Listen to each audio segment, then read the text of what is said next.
guys, welcome back to my YouTube channel. Bersama aku Mutiara Merenita. Selamat sore, apa kabar semuanya? Selamat hari Jumat, happy Friday everyone.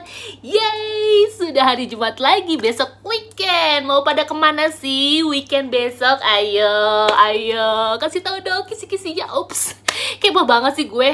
Oke, hari ini sore ini tepatnya aku baru aja pulang kantor, selesai kerja, finish for today. Yes, ready for the weekend. Tapi aku bakal membahas mengenai kerjaan pertamanya aku. Ya, jadi ada beberapa orang yang DM dan kepo pengen tahu kerjaan aku waktu pertama kali datang ke Sydney, Australia itu seperti apa sih, dan pengen tahu ngerjain apa aja. Nah, abis intro ini ya, aku bakal kasih lihat videonya seperti apa. Nanti kalian bisa lihat langsung jelasnya kayak gimana. Nanti setelah itu bakal aku jelasin perintilan-perintilannya job desk aku saat itu seperti apa. Oke? Kasih like dong, share dong, komen dan subscribe. Stay tune. Oke?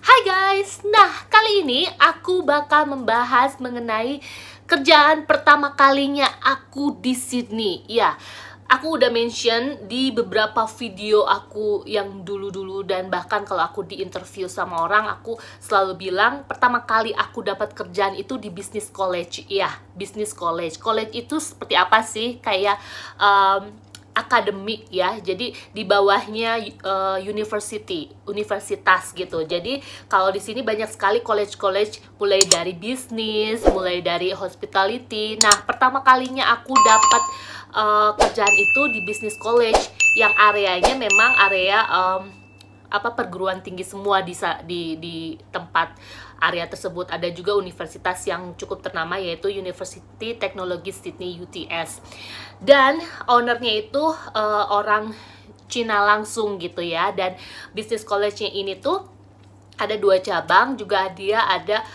buka kursus bahasa Inggris juga khusus, cukup ternama dan cukup besar juga, dan banyak sekali course atau jurusan-jurusan studinya, mulai dari sertifikat 2 bisnis gitu kan, sertifikat 3 bisnis administrasi, sertifikat 4 bisnis administrasi, diploma dan advance diploma gitu. Dan semua jurusan studi tersebut itu memiliki unit-unit assessment, tugas-tugasnya gitu, yang dimana banyak sekali kalau aku harus memasukkan data setiap tugas-tugas mereka tuh lumayan bikin mata belel, ya kan? Kalian udah nonton kan video aku yang sebelum ini ya? Nah, kayak gitu kerjaan aku. Jadi kerjaan aku itu memang sebelum bekerja itu aku biasa lah ya, harus prepare dulu gitu kan. Namanya kalau kerja di Australia, di luar negeri itu kan kita harus berkomunikasi, yang say hi, ngobrol dulu gitu, nge-refresh dulu lah. Nah, kalau udah jam kerja masuk, udah deh langsung hektik banget gitu. Dan untuk mulai kerjanya kita harus melalui masa probation atau masa kayak bukan karantina ya, dites dulu lah. 6 bulan itu kita dilihat dari cara kerja kita seperti apa, kita benar-benar bisa beradaptasi seperti apa, seperti itulah. Jadi 6 bulan itu harus lulus kalau mereka suka dengan cara kerja kita. Kalau kita memang sesuai dengan keinginan mereka, ya kita bakal diperpanjang gitu. Nah, aku selalu mention kalau gaji pertama aku tuh 37.000. Iya, 37.000 per tahun, 370 juta per tahun. Dan itu tuh yang lumayan ya, sedikit. Yang benar-benar kalau kata orang, gila 370 juta per tahun. Eh, itu kalau di Indonesia udah wow banget dong gitu kan. Tapi kalau di luar negeri itu which is ya oke lah. Tapi alhamdulillahnya pekerjaan suami aku jauh lebih baik. Jadinya aku bekerja untuk keluarga aku, dan aku pribadi bisa meringankan bebannya suami gitu untuk keluarga aku di Indonesia, untuk mamaku dan adik angkat aku yang benar-benar aku harus support. Dan pekerjaan aku itu satu ya, memang aku lebih concern, lebih fokus pada student support aja, pelayanan kemahasiswaan. Jadi mahasiswa maunya apa, bukan mau yang aneh-aneh ya, lebih ke profesional, kebutuhan mereka belajar gitu. Jadi mulai dari aku terima telepon dari resepsionis juga kalau misalnya ada mahasiswa yang minta untuk berbicara dengan petugas kemahasiswaannya, entah mengenai dia mau komplain lah, dia minta nasihat lah, dia minta perubahan jadwal studi mereka lah, dia mau minta izin lah, dia menanyakan hasil tugas-tugasnya apa aja, yang tugas-tugasnya itu lulus atau enggak gitu ya, resultnya itu harus diperbaiki atau enggak, atau benar-benar hasilnya memuaskan, seperti itulah. Dan mengenai graduation, pelulusannya nanti kayak gimana, pokoknya seperti itulah, lebih detail, pokoknya all about the students needs gitu ya, kebutuhan mahasiswa-mahasiswi di business college tersebut. Itu dengan pembicaraan lewat telepon, lewat email juga iya. Jadi kita harus koresponden dengan mereka, dan benar-benar kita harus memberikan informasi yang tepat, akurat, dan cepat gitu ya. Dan selain itu juga kita harus memasukkan data entry mengenai kehadiran mereka yang absen. Kita harus kirim ini surat kepada mereka, teguran kenapa mereka attendance-nya sangat rendah gitu ya, kehadirannya sangat rendah, banyak yang nggak masuknya, seperti itu. Jadi kalau misalnya banyak absensinya, mereka harus datang ke kita harus tahu keluhannya seperti apa, alasannya apa.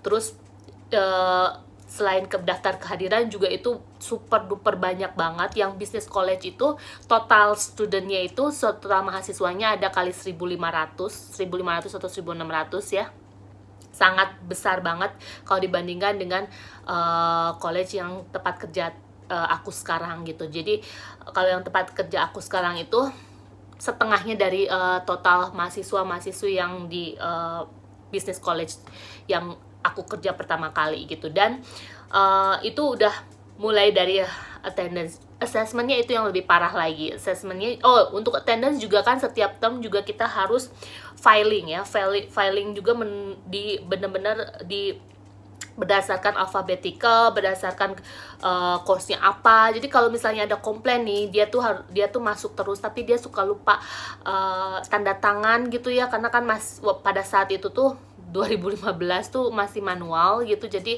masih pakai paper base, belum digital. Jadi kita harus ngeprint setiap daftar kehadirannya, dan si trainernya itu, si gurunya itu harus ngasih ke mereka, dan mereka harus tanda tangan, dan kita nge-record dari hasil tanda tangan mereka. Jadi kadang nih student mahasiswa tersebut tuh suka lupa tanda tangan, sign in sign out tuh suka lupa gitu, dan kita harus ngingetin ya. Kalau lupa kayak gitu kita nggak bisa merubah, mereka yang harus konfirmasi kepada gurunya. Seperti itulah prosedurnya. Cuman ya untuk mengkonfirmasi seperti itulah kita harus jelasin, dan it takes time, itu butuh waktu kan. Tetapi memang itu bagian dari kerjaan kita, dan butuh kesabaran juga. Dan aku ya enjoy aja gitu menjalaninya, selama memang kalau aku nggak hektik banget gitu, kalau memang aku nggak banyak kerjaan yang setumpuk banget kayak gunung gitu ya, aku enjoy aja karena memang aku udah tahu resikonya seperti apa. Setelah itu pun untuk di filing segala macam ya, kita benar-benar harus teliti, dan kita kalau misalnya ada yang komplain lagi kayak gitu ya kita harus buka-buka lagi gitu ya, kita harus samakan juga. Kadang kita juga ada error sistemnya juga, kadang suka lupa lah masukin dia daftar kehadiran dan enggak, atau lupa nge-record kayak gitu-gitu tuh. Bener-bener attention to detailnya tuh bener-bener harus teliti banget gitu, karena kita juga nggak mau nyalahin orang lain, kita juga nggak mau double triple kerjaan kita gitu, karena harus ngecek ulang lagi gitu kan gitu. It takes time again. Dan semua itu aku dipelajari dan diajarin juga dari awal, yang aku super nggak tahu. Sistemnya kan setiap college itu berbeda-beda. Ada yang menggunakan RTO, ada yang menggunakan Accelerate, dan yang pertama yang Business College itu menggunakan RTO. Terus setelah aku memasukkan kehadiran, aku juga concern dan bertanggung jawab memasukkan assessment. Nah, ini yang lebih gila banget, karena merupakan proses dimana aku yang benar-benar bertanggung jawab penuh gitu, dan itu paper based, dan itu kita simpen di ruangan arsip itu selama 5 tahun guys, 5 tahun gitu. Jadi kalau yang sekarang kan udah digital ya, jadi kalau udah setiap di record dimasukin ke sistem sebenarnya sama aja, tetapi langsung kita scan, langsung kita masuk ke sistem gitu. Nah, kalau yang waktu aku kerja di Business College itu sama sekali nggak di scan dan dimasukin, uploadin ke sistem gitu. Jadi kita harus keep nyimpen di ruang arsip 5 tahun. Nah, prosesnya itu lumayan dahsyat, karena aku harus merecord sebanyak hampir kurang lebih 7.500 atau 8.000. Kok banyak banget? Iya, dari satu orang aja misalnya dia studinya bisnis administrasi gitu kan. Dia satu term itu, satu semester itu punya beberapa unit gitu. Nah, di unit-unit itu tuh kita harus alphabetical juga, kita harus benar-benar,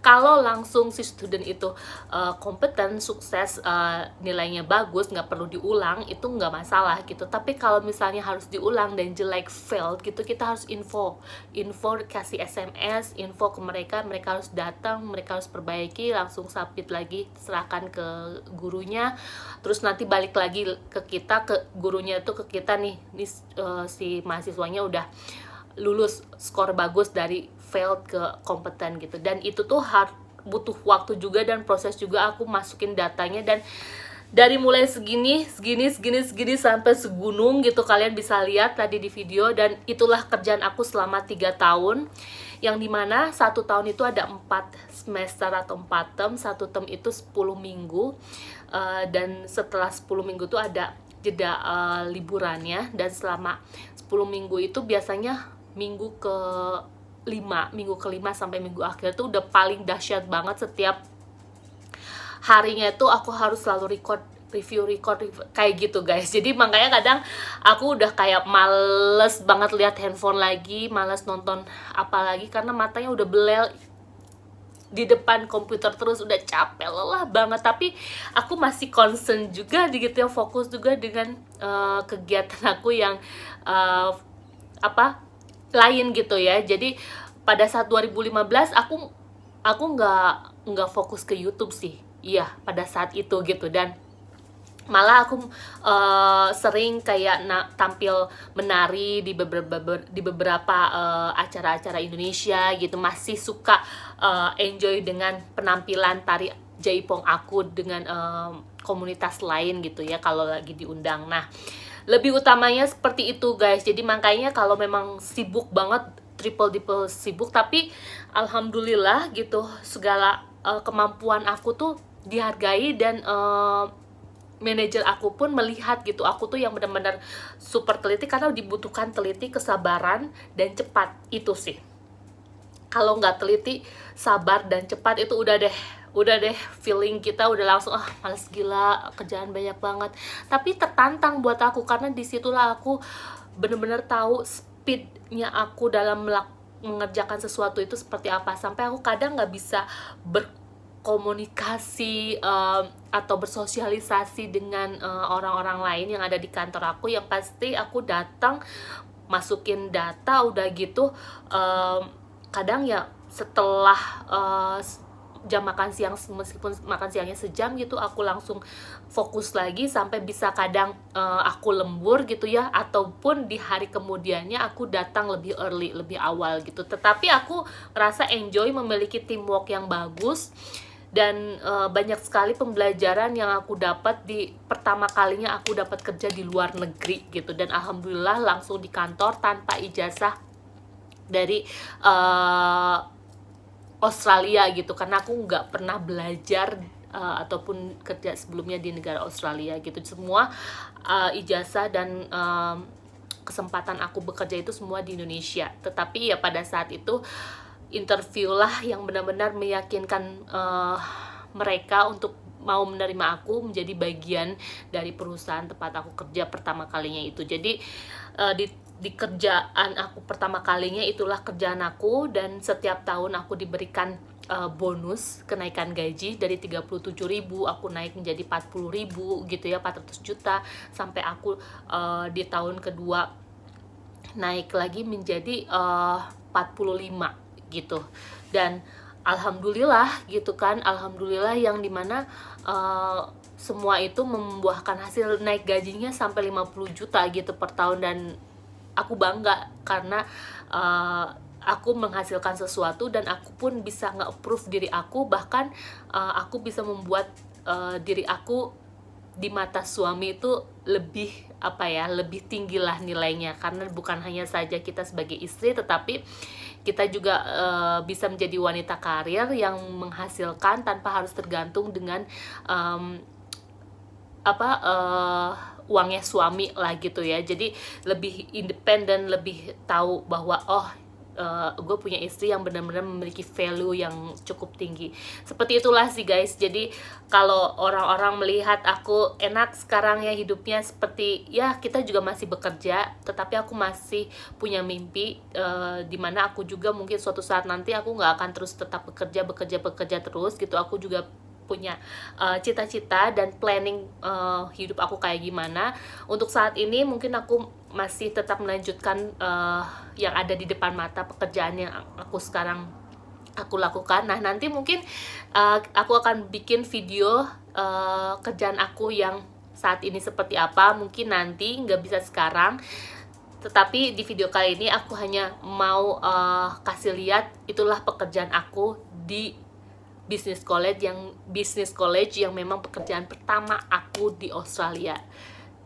Dan pengen tahu kerjaan pertama aku di Australia di business college itu dapat apa aja? Mungkin kita lanjutkan obrolannya, dan kalian bisa komen di video bawah ini aku dapat apa aja dari hasil kerjaan aku, dari mulai 37.000, 40.000 sampai 45.000 per tahun. Mungkin buat orang-orang yang tinggal di Australia mengukur gaji aku itu sangat kecil, tetapi buat aku itu jauh luar biasa. Alhamdulillah berkah, alhamdulillah aku menikmati hasil kerja keras aku dengan sebaik mungkin, dengan penuh ibaratnya dapat 1 rupiah aja nilainya luar biasa, karena aku bisa membagi rezeki aku untuk orang-orang sekitar aku, terutama untuk mama dan adik aku tetap bisa menjalankan hidup gitu kan, itu yang lebih utama. Oke guys, segitu dulu aja YouTube channel aku, semoga bermanfaat, semoga bisa memotivasi untuk kalian tetap semangat dalam hidup, tetap lanjutkan mimpi kamu, karena mimpi adalah pondasi yang amat sangat dasar untuk mengejar mimpi kalian menjadi nyata. Tetap fokus, berusaha, dan berdoa. Semoga kita bisa mendapatkan hasil yang terbaik sesuai yang kita harapkan. Jangan lupa sekali lagi like, share, comment, subscribe. Thank you so much for watching, and I'll see you in next video. Bye bye. Bye.